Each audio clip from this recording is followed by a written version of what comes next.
The woman looked out the window, drenched in sweat. A massive, blazing sun hung in the sky. The temperature outside had already soared past 100 degrees. The woman sketched this rare sight. When she tried to look again, the blinding sunlight made her eyes burn with pain. The scorching weather left the woman parched. She took the last bottle of water from the fridge. She could only bear to pour a tiny amount into her cup.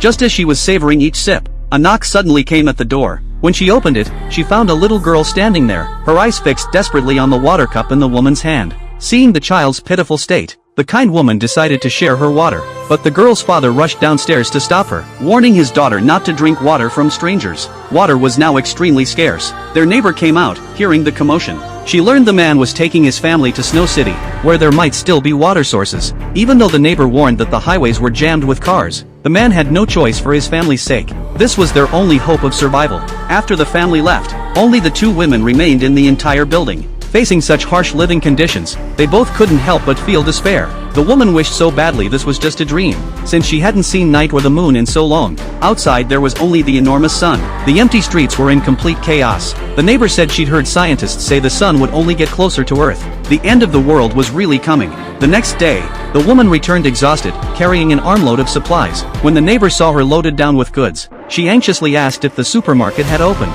The woman told her the supermarket had indeed opened, but only because frantic people had smashed their way in. She'd struggled hard just to grab these few items. Learning the woman had managed to snag 2 bottles of juice, the neighbor swallowed greedily, then followed her inside, hoping the woman would share a bottle to quench her thirst. Even though water was incredibly precious now, the woman generously agreed. After getting her answer, the neighbor frantically searched the drawers for a bottle opener, then impatiently grabbed the juice, but she lost her grip. The bottle crashed to the floor, juice spilling everywhere. The kind woman helped her neighbor up, laughing that she'd been even crazier grabbing things at the supermarket, then shared her last bottle of juice with her. Just then, the radio nearby suddenly came to life with a broadcast. Police were warning residents to lock their doors and windows. The city's people had descended into chaos, and most officers were stationed on the highways, unable to protect those still in the city. But when it came to tomorrow's weather, the announcer hesitated for a moment. After the pause, he told everyone bluntly that tomorrow would be even hotter than today.